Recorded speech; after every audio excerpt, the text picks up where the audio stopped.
En 30 minutos, MF Economía e Inversiones y Radio 1000 te traen los principales temas económicos del mundo y de Paraguay con Economía a 1000.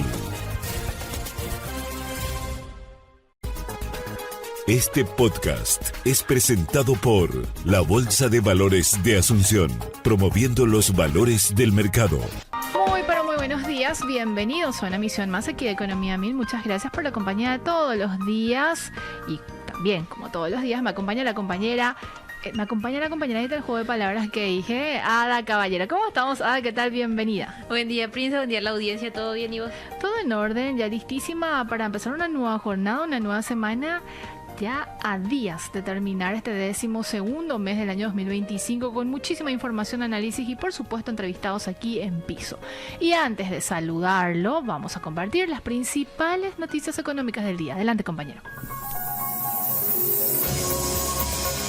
MF Economía e Inversiones presenta las principales noticias económicas de Paraguay y el mundo. De acuerdo con Bloomberg en línea, China realizó su primera compra de trigo argentino en décadas en un contexto de cosecha récord en La Pampa y de recortes arancelarios aplicados por el gobierno de Javier Milei para impulsar las exportaciones. El envío marca la primera operación de este tipo desde la década de 1990 y el buque sumará otras 65.000 toneladas métricas en un puerto del Atlántico antes de partir hacia China. La operación se ve favorecida por precios internacionales competitivos y por la reducción de 2 puntos porcentuales en los aranceles al trigo que quedaron en 7,5% desde el 12 de diciembre, menciona Bloomberg. De acuerdo con Investing.com, el dólar estadounidense comenzó la semana con debilidad. Esta mañana el índice dólar caía 0,1% hasta 97,95, cerca de su mínimo de casi 2 meses y con una baja acumulada superior al 9% en 2025, la mayor desde 2017. La divisa sigue presionada tras el recorte de tasas de la Reserva Federal y la expectativa de otra reducción en 2026, con la atención puesta en las nóminas no agrícolas de noviembre estimadas en 50.000 empleos y una tasa de desempleo de 4,5%, además de las señales que pueden surgir desde la FED. ¿Qué está pasando en China? Y de acuerdo también con Bloomberg en línea, la economía de ese país cerró 2025 con señales de enfriamiento del consumo y la inversión. En noviembre, las ventas minoristas crecieron solo 1,3% interanual, el registro más bajo fuera del periodo de la pandemia y muy por debajo del 2,9% esperado, mientras la producción industrial avanzó 4,8%, sostenida por las exportaciones, acentuando un crecimiento cada vez más equilibrado y dependiente de la demanda externa, menciona Bloomberg.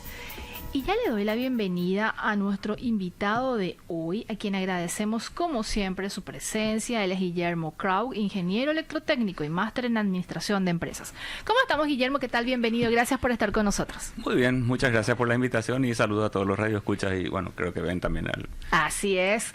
Guillermo, te invitamos porque esta es nuestra, básicamente, última semana. Josema me mira así con los ojos. Tengo que enviar un mail oficial, Josema. Por eso vos no estás todavía ahí como al tanto.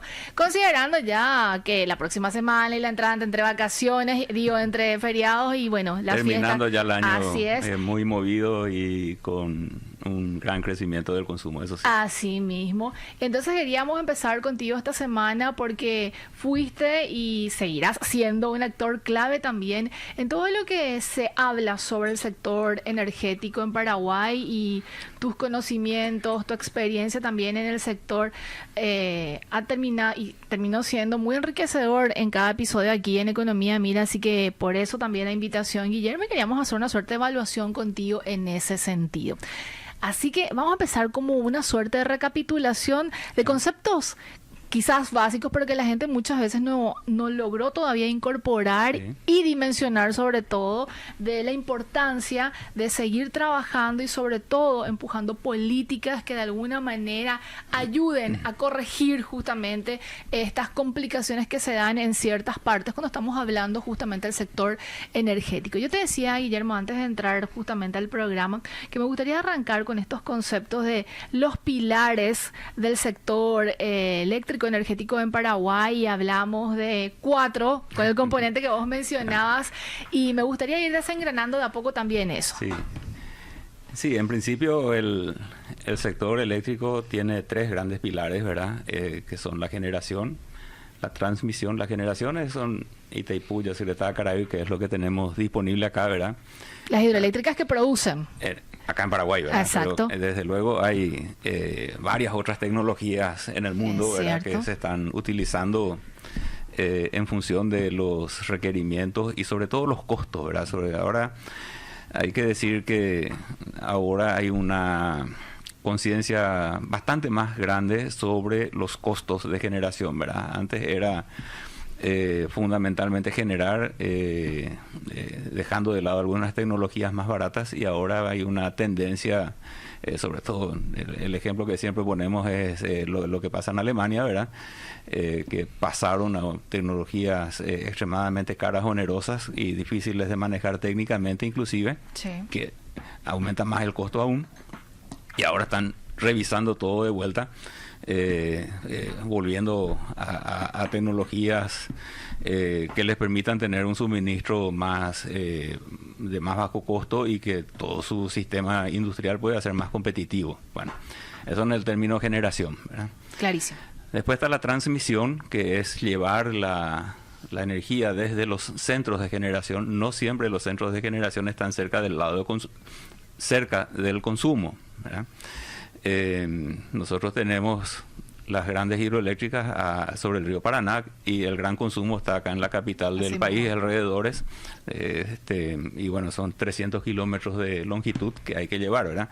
De Itaipú a San Pablo son más de 1000 kilómetros de distancia, entonces estamos hablando de distancias importantes, y bueno, y ahí están las líneas de alta tensión y muy alta tensión, 200.000 voltios, hasta casi 700.000 voltios también están ahí en Brasil. No sé si hay ya de 800 ahí, pero de 800.000 voltios, pero bueno, ese rango, ¿verdad? Que son las torres que se ven en las campiñas y eso, ¿verdad? Y un poco las torres que se ven en algunas veredas acá en el área metropolitana todavía. Y después está lo que es la distribución de energía, que son los cables, no la maraña de cables que están colgados en los postes. Terrible, ¿verdad? por cierto, entre paréntesis. Convengamos que los cables del Ande son los ordenados, y después está otro grupo de gente que usa los postes que son bastante más desordenados. Sí. Entonces hay que hacer la salvedad de eso. Claro. Si bien tengo entendido, la responsabilidad de todo eso es de la Ande, ¿verdad? Y de alguna manera se debería ordenar en algún momento. Bueno, pero la distribución es lo que se ve, y los cables que pasan frente a todas las casas, y sobre todo el cable que entra a la casa del consumidor. Y yo después digo, estaba pensando, está el componente del consumidor también. Claro, que no existiría o no se utilizaría o usufructuaría si no que en existe el fondo ese es el que componente. paga todo, ¿eh? Totalmente. Ojo. A ese consumidor es que la energía tiene que llegar de la manera confiable, segura, de buena calidad. Al decir de buena calidad, tiene que ser una frecuencia constante, sin fluctuaciones, sin microcortes, ¿verdad? Porque hoy todo el mundo tenemos una computadora, los equipos de producción también tienen todos microprocesadores, sí. Y a ellos un pequeñísimo pestañeo de repente que uno dice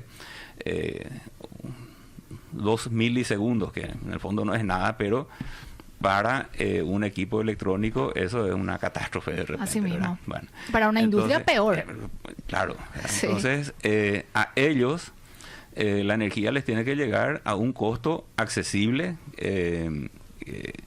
y de buena calidad, ¿verdad? Claro. Entra un poco ahí un inconveniente, porque en la medida que mejora la calidad, desde luego las inversiones tienen que ser mayores, y los costos también tienen que ser mayores. Entonces tiene que haber un compromiso hasta dónde se tiene que aumentar la calidad que pueda ser pagable por el consumidor. Claro. ¿Verdad?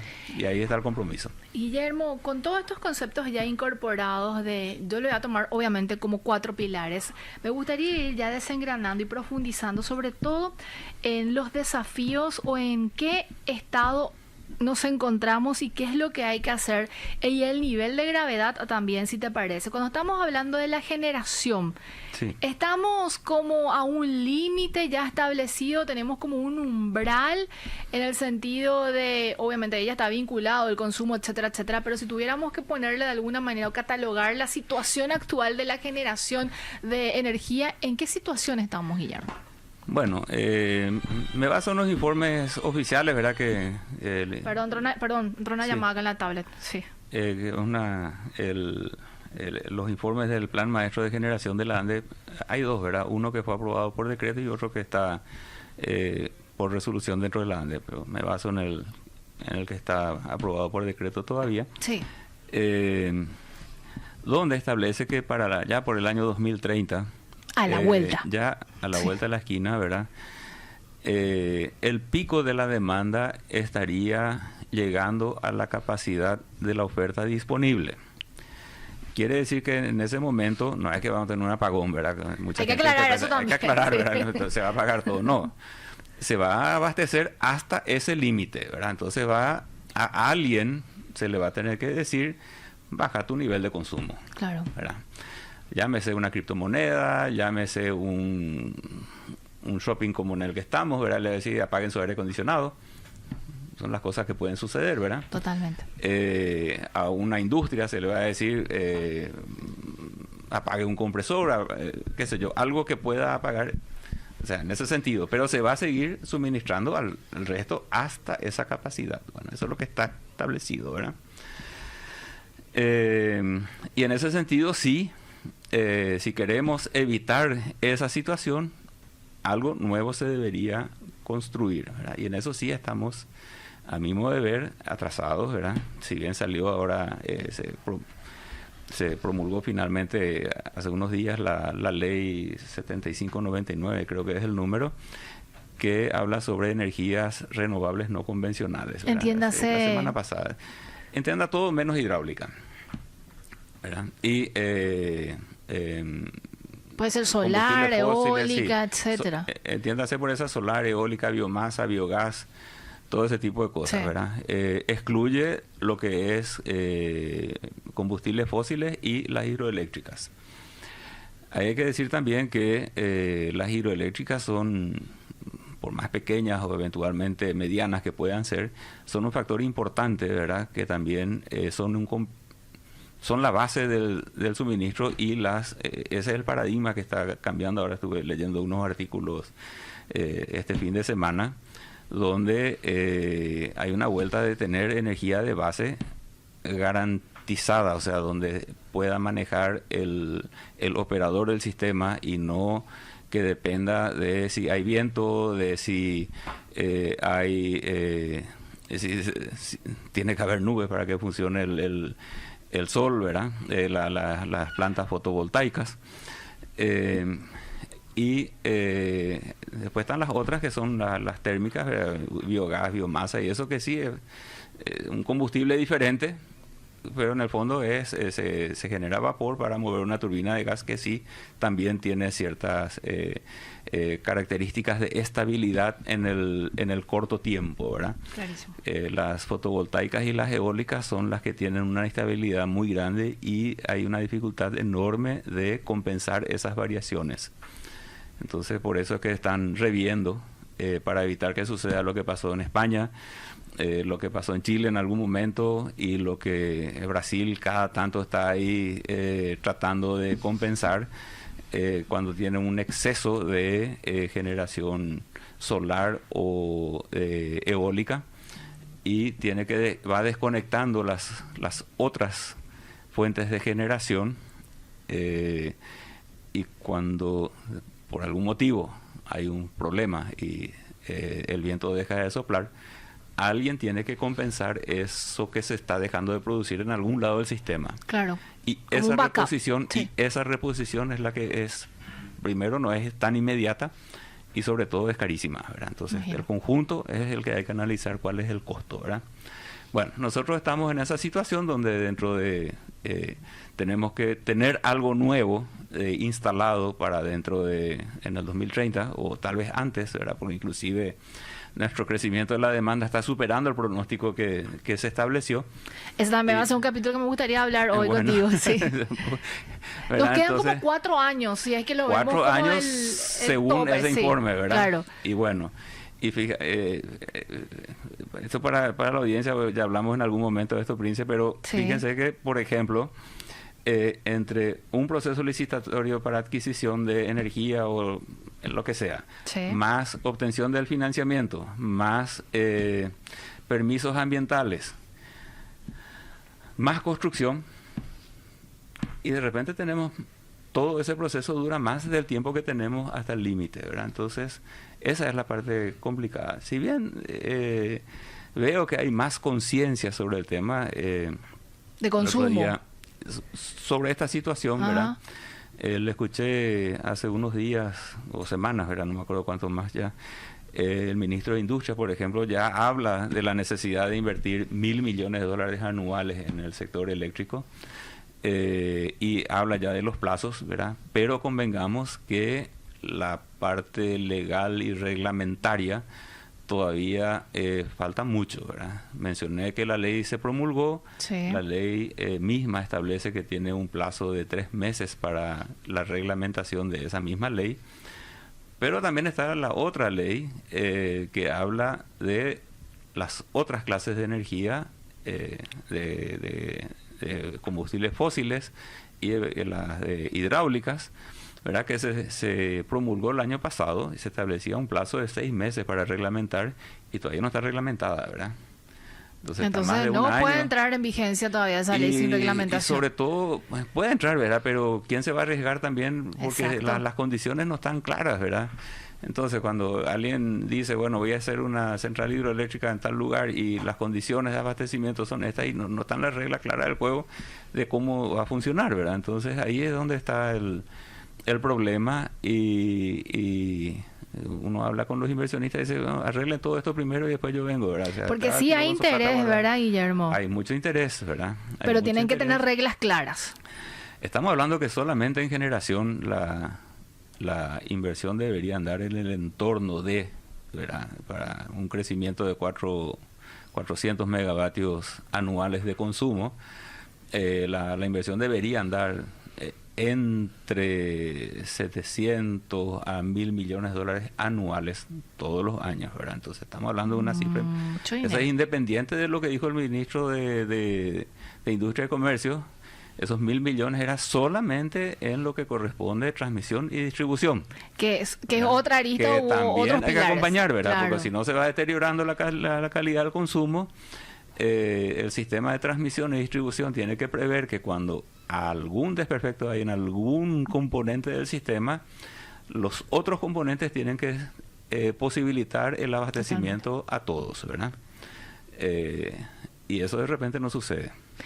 Guillermo, antes de irnos al corte, me gustaría cerrar con, por más que podamos incluso explorar mucho más el primer pilar, que es el de la generación. Mencionabas que estamos muy atrasados, considerando nomás ese proceso que se tiene que llevar desde el punto de arranque hasta incluso el inicio de una obra en ese sentido. Pero ¿qué es lo más rápido que se podría construir o quizás pensar en este corto y acotado tiempo que tenemos hoy por hoy? Sí, las generaciones más rápidas de implantación, evidentemente, son las centrales solares fotovoltaicas, ¿verdad? Donde en un corto plazo se compra y se instala, ¿verdad? O sea, al decir corto plazo no es 6 meses. No, totalmente. Estamos hablando del proceso licitatorio, búsqueda. Estamos hablando ahí mínimo una inversión de $500 millones, ¿verdad? Al año, ¿verdad? Licitación, búsqueda de financiamiento, llamarle al proveedor y decirle, estamos entre que no es muy grande para que te tengan una consideración importante y sos demasiado grande para el chiquitito para que, ¿verdad? Entonces ahí entra un conflicto también. Pero eso es lo más rápido, ¿verdad? Eso es lo que, una vez que está instalado, sí, la instalación es lo más veloz que se puede hacer. Ahí, por ejemplo, la Itaipú Binacional está con un plan de instalar en una parte del embalse paneles flotantes, ¿verdad? Porque ahora los paneles solares también entran en un conflicto por el uso del suelo. Claro. ¿Verdad? O sea, se está usando el suelo que podría estar destinado para otro fin productivo para generar energía eléctrica. Entonces, está todo un conflicto enorme en todos los lugares donde de repente, donde se instalan los paneles solares. O sea, todo eso tenemos que tener más o menos listo mientras tengamos tiempo todavía, ¿verdad? No podemos estar con el agua sobre las pestañas, vamos a decir, ¿verdad? Y tenemos que solucionar todos estos problemas.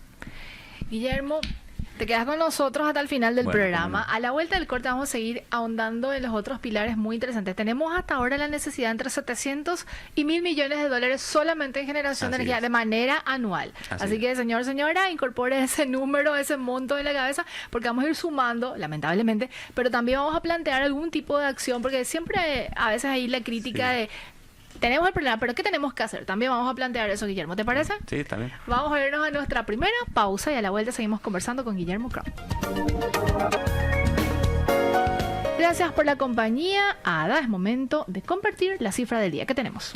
300 guaraníes por litro fue la reducción anunciada a inicios de diciembre por Petropar, tanto para el diésel como para la nafta, llevando los precios a los niveles más bajos del año, en un contexto de importación total de combustibles y de una caída del crudo cercana al 17% en 2025, comentó Felipe Sigliano, consultor de gestión de riesgos de Stonex. Si te interesa descubrir más detalles, puedes escuchar el podcast completo en Spotify, búscalo en el perfil de Economía 1000 y mantenerte al tanto de todo. Y ya vamos aterrizando a lo que está pasando a nivel regional y para ello nos trasladamos hasta Brasil.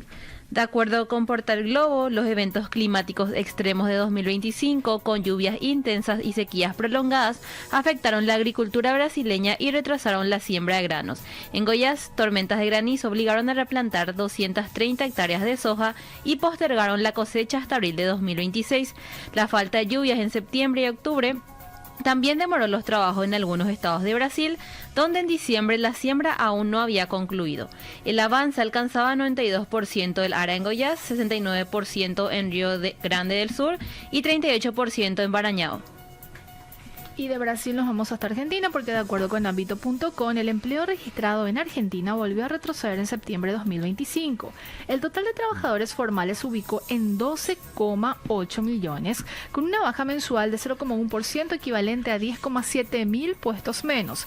Entre junio y septiembre el empleo privado perdió 49 mil puestos en un escenario de debilidad sostenida durante 2025 luego de una recuperación transitoria a fines de 2024. En diciembre de ese año se había registrado una caída excepcional del 2,9% con 392.000 personas fuera del registro formal por cambios en el monotributo social, menciona Ambito.com. Y seguimos en compañía de nuestro entrevistado de hoy, él es Guillermo Crow, ingeniero electrotécnico y máster en administración de empresas. Guillermo, en el primer bloque estuvimos hablando sobre puntualmente uno de los cuatro pilares que... hoy está al lado de los cuatro. Sí, yo ya incorporé ya consumidores. Que técnicamente se menciona tres. No, pero yo asumo eso también contigo, Guillermo. Hablábamos de la generación y también hacías como una suerte del complemento de esta generación, porque obviamente no puede existir una sin la otra, ¿correcto? Así es. Y ¿qué le sigue a la generación? La transmisión. Bueno, la transmisión, ¿verdad? El sistema tiene que estar dispuesto de tal forma que toda la potencia de los generadores pueda llegar a los grandes centros de distribución, que son las subestaciones, ¿verdad? Y ahí también tiene que ser muy bien calibrado porque tiene que permitir que llegue de la mejor manera, una mejor calidad posible, con la mayor continuidad posible y también dentro de un régimen de conveniencia económica para abaratar los costos, ¿verdad? Entonces, y también debe permitir que cuando algo falle, el sistema siga teniendo la capacidad de transmitir la potencia para el consumo de la energía de los consumidores, ¿verdad? Y En esta arista se ha hecho algún tipo de inversión se hace bastante, tiempo atrás. Se hace bastante, no, se sigue haciendo inclusive, ¿verdad? Se sigue haciendo, pero convengamos que estamos insuficientes para lo que está pronosticado y planificado. Así es. Dentro de los análisis que se hicieron en su momento, lo que se está realizando es el 50% de lo que estaba previsto de realizar. Eso, desde luego, no es que va a haber un corte ahí, por eso, sino va a ir deteriorándose el servicio, ¿verdad? O sea, sucede algo y el resto del sistema no tiene capacidad de abastecer ese lugar en particular, ¿verdad? Estábamos hablando este fin de semana con una persona en Brasil que justamente por ese tipo de deficiencia quedaron 4 días sin energía, ¿verdad? Entonces, y ese es el tipo de situaciones y ese es el compromiso que hay que hacer de hasta dónde puede abastecerse y cuál es el costo máximo que se puede pagar, ¿verdad? Claro. La ANDE en ese sentido tiene una necesidad de disponer de mayor ingreso en el sentido de para poder llevar adelante las obras. La ANDE hoy creo que está recaudando algo así como entre 800 o eventualmente 900 millones de dólares al año, pero el nivel de inversión que tiene que hacer es casi 300 o 400 millones más, solamente entre transmisión y distribución. Ojo, no estamos hablando de generación en esto, que es aparte otra vez, ¿verdad?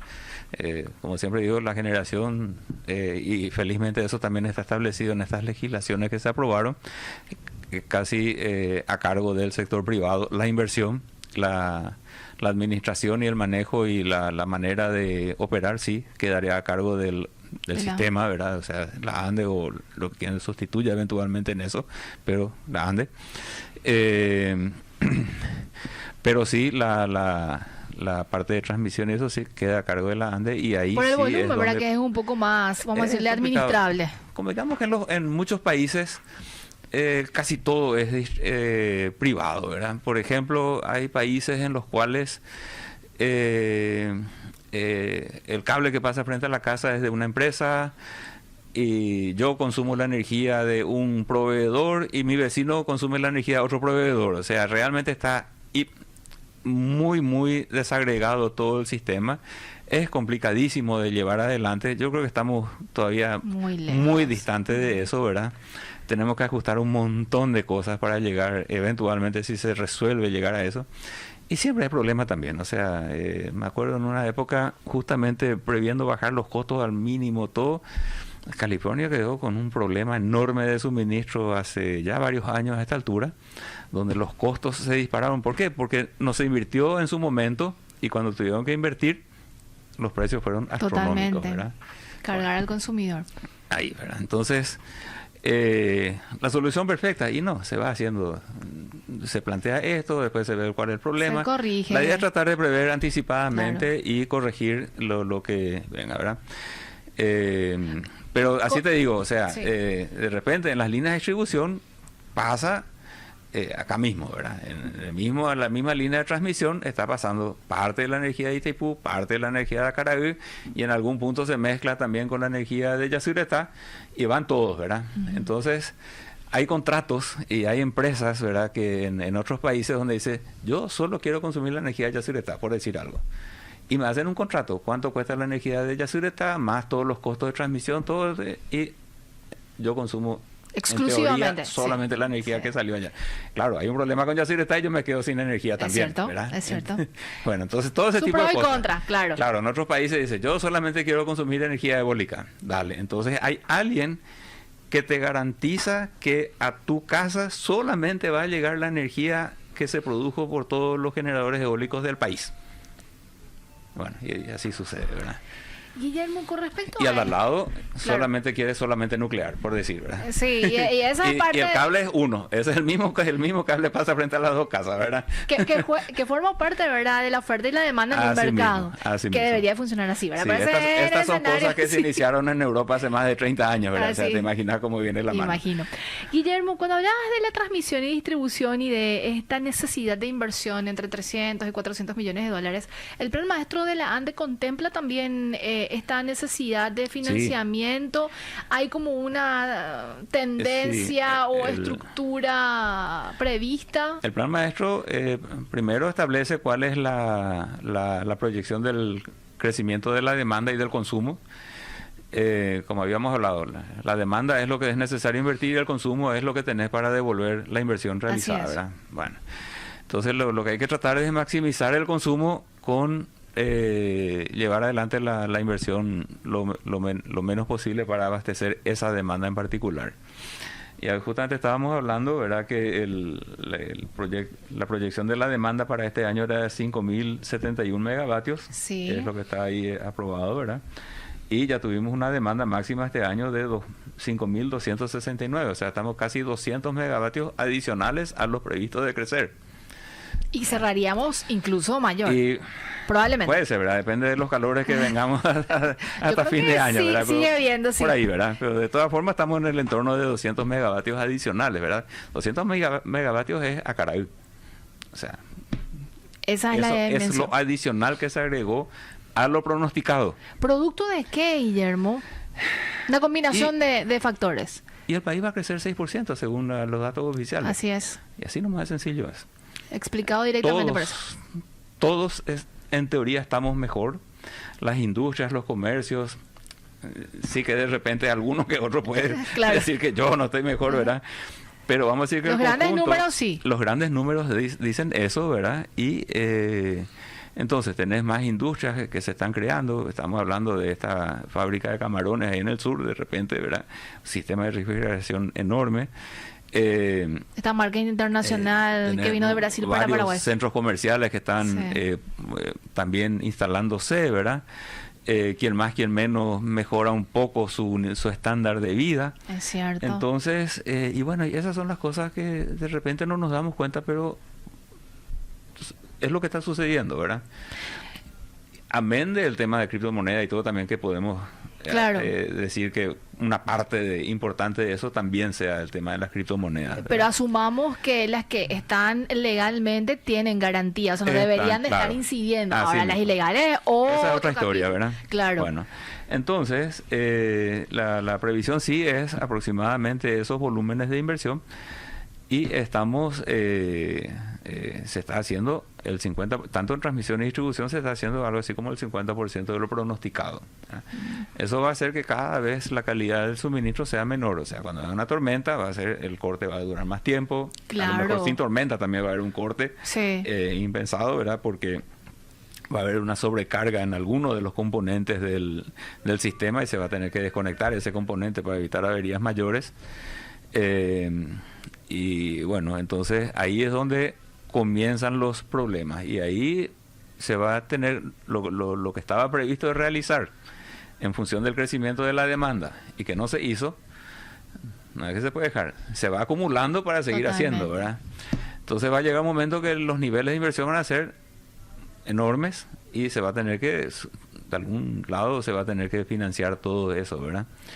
Y la idea es, desde luego, que el valor unitario del producto vendido, o sea, en este caso el kilovatio hora, varíe lo menos posible, ¿verdad?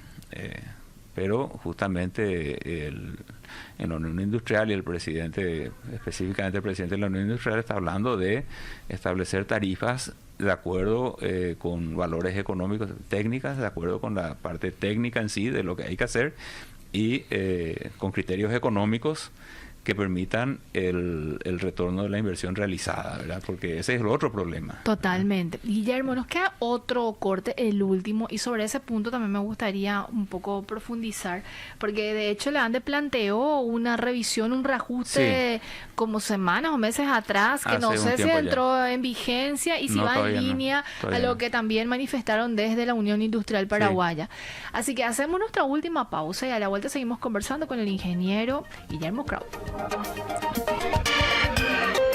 Gracias por la compañía y es momento de compartir alguna de la noticia económica que está sucediendo aquí en Paraguay, y en ese sentido abc.com.py da cuenta que el Banco Central del Paraguay informó que la economía cerraría 2025 con un crecimiento del 6% y una inflación alineada a la meta del 3,5%, cifras que duplican el promedio regional de 2,7%. Sin embargo, la inflación de alimentos alcanzó una variación interanual del 10%, manteniendo la presión sobre el costo de vida y el poder adquisitivo de los hogares. En este sentido, el economista Manuel Ferreira cuestionó que estos resultados no se reflejan en la realidad cotidiana de la ciudadanía y criticó la política cambiaria y monetaria aplicada durante el año. Recordó que el dólar superó los 8.000 y que el Banco Central vendió más de 600 millones de dólares para contener la suba, con la tasa de interés sin cambios. Al cierre del viernes, el tipo de cambio se había ubicado en 6.700 en el mercado efectivo y en 6.608 en el interbancario, mientras el presidente del Banco Central defendió la estabilidad macroeconómica como base del crecimiento. Y como es habitual, la consultora AMEF Economía e Inversiones realiza de manera periódica análisis análisis económicos. En la edición de hoy, ¿qué tenemos, Ada? El panorama laboral 2025 de la OIT evidencia que el mercado laboral juvenil en América Latina y el Caribe sigue mostrando fragilidades pese a los avances macroeconómicos registrados en varios países. En el primer semestre de 2025, Paraguay representó una tasa de desocupación juvenil del 11,5% en la población de 15 a 24 años, inferior al promedio regional de 12,5%, lo que lo ubica en un grupo intermedio bajo.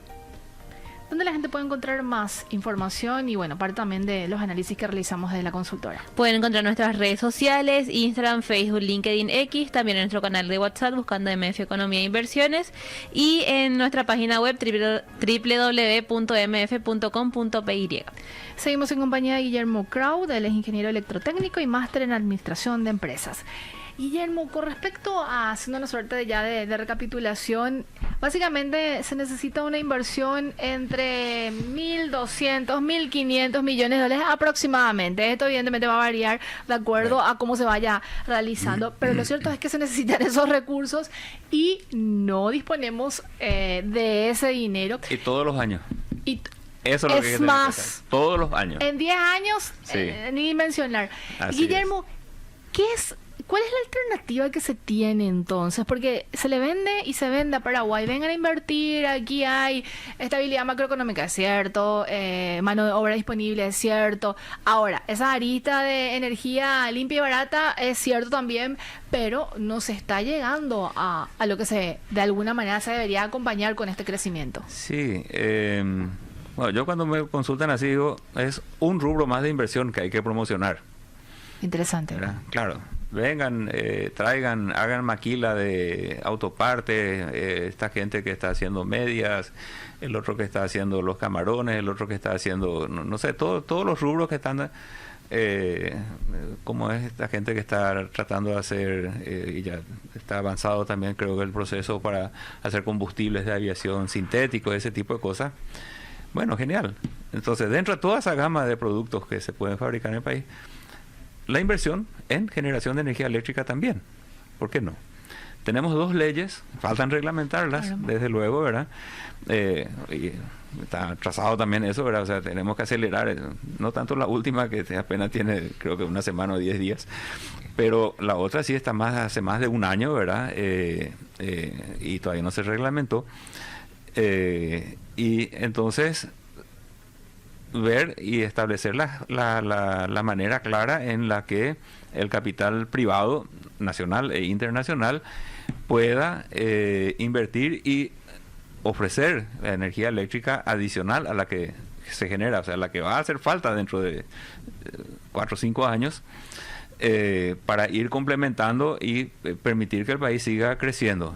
Pero esa nueva energía y esa inversión también tiene que tener un retorno adecuado, o sea, ahí es donde entra que la tarifa tiene que ser una tarifa técnica, económica, dentro de criterios técnicos económicos, ¿verdad? No económica que... Totalmente. O sea, le tiene que permitir el retorno del capital y una cierta utilidad al capital, ¿verdad? Al final de cuentas, cuando uno obtiene un financiamiento de la banca multilateral, no es que ellos reciben el capital nomás de vuelta, reciben el capital más los intereses y un cierto plus para que funcione toda la administración de ellos, ¿verdad? Entonces, desde luego, siempre hay un retorno con interés en todo este tipo de inversiones. Y bueno, y eso es lo que estas leyes permiten que se haga, ¿verdad? Y la reglamentación debería facilitar ese tipo de inversiones. Y yo creo que todos deberíamos estar a esta altura ya buscando la manera más rápida de hacer, ¿verdad? En su momento uno decía, sí, tenemos que ver que la energía siga siendo verde, y de repente uno va a decir cualquier energía es la que tiene que funcionar, ¿verdad? Claro. Me preguntaste antes qué es lo más rápido. Lo más rápido de repente va a ser que alguien compre un generador de algún proveedor por ahí, ¿verdad? No quiero decir ninguna marca, ¿verdad? Pero hay, ¿verdad?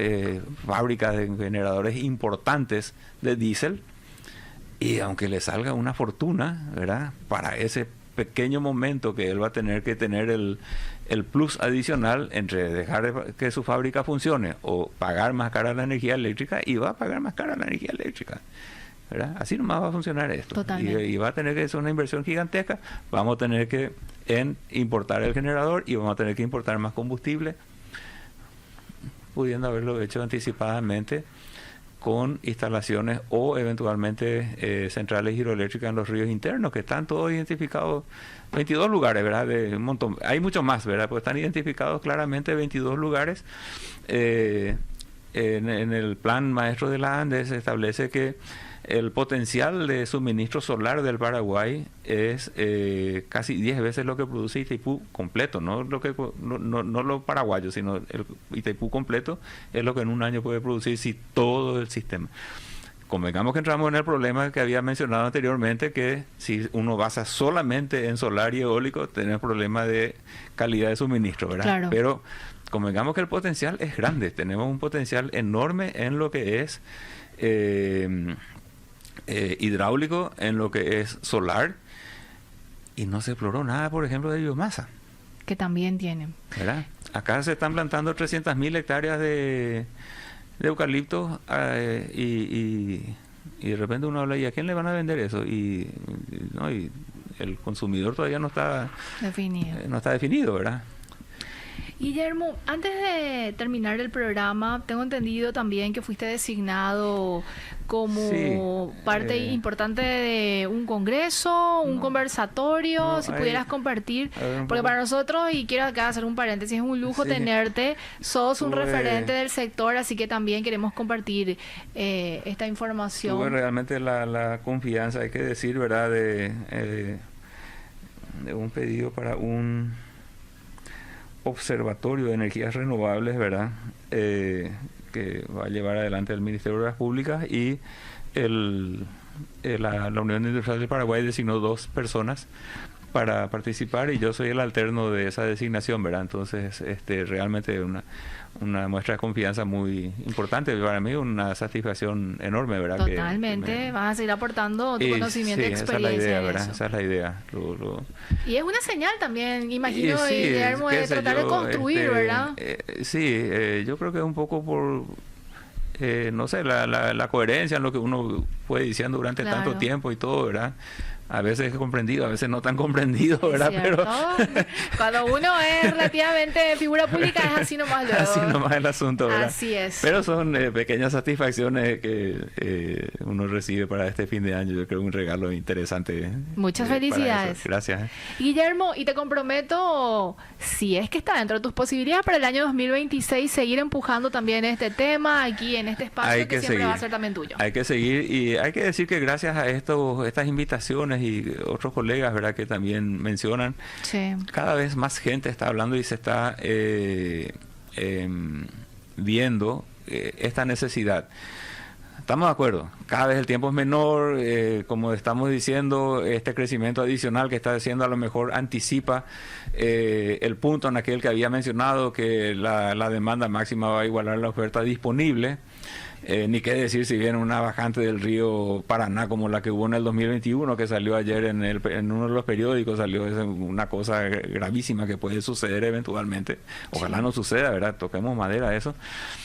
Pero cuando más gente habla sobre esto, y sobre todo los líderes, ¿verdad?, pero creo que va a ser más fácil poder llevar adelante las reglamentaciones y todo el esquema jurídico y legal que hace falta esto para darle garantía al inversor. Hay que decir también que de repente se habla, porque hablando de garantías y la confianza del inversionista, y disculpen si de repente está un poco atrasado el tema, pero es importante decir, estaba la ley 3009, era la ley 3009 que se sancionó allá por el 2006, permitía la inversión, o sea, permite todo esto, ¿verdad? Permite de hecho las 2 legislaciones nuevas son derivadas de esa ley. Y en su momento se había llamado a una licitación para construir una pequeña central hidroeléctrica sobre el río Pané, allá en la altura, cerca de Concepción, cerca de la ciudad de Belén, por ahí Orqueta más o menos, ¿verdad? Y ahí se presentaron 5 ofertas, ¿verdad? O sea, 5 ofertas donde 5 grupos empresariales importantes, locales y también del extranjero, confiaron y arriesgaron con esa legislación a hacer una inversión que iba a ser algo entre 35 y 40 millones de dólares más o menos, iba a hacer esa inversión con muy pocas definiciones, pero hubo gente que estaba dispuesta a arriesgar, ¿verdad? Y de repente digo, por el lado del Estado, es que quiere dar más garantías de lo que el otro a lo mejor estaba queriendo, ¿verdad? Porque se pierde la oportunidad. Si con aquella ley, ¿verdad? La gente se arriesgaba y iba a invertir, y ahora decimos que necesitamos mayor seguridad para el inversionista, ¿verdad? 5 grupos empresariales ya, sin ninguna de las cosas que agregaron ahora, que está bien lo que se agregó, o sea, no quiero decir que está mal, ¿verdad? Claro. Pero lo mismo, hay gente que se arriesga, ¿verdad? A eso nomás. Guillermo, muchísimas gracias, que tengas un excelente cierre del año 2025 y nos reencontramos igualmente, en el 2026. Ojalá sigamos, ¿verdad? Así es. Sí, señor. Y con más logros que este año. Esperemos que sí. Estuvimos conversando con Guillermo Kraug, ingeniero electrotécnico y máster en administración de empresas. Así vamos cerrando. Nos reencontramos mañana. Así mismo. Que tengan un excelente inicio de semana. Este podcast es presentado por la Bolsa de Valores de Asunción, promoviendo los valores del mercado.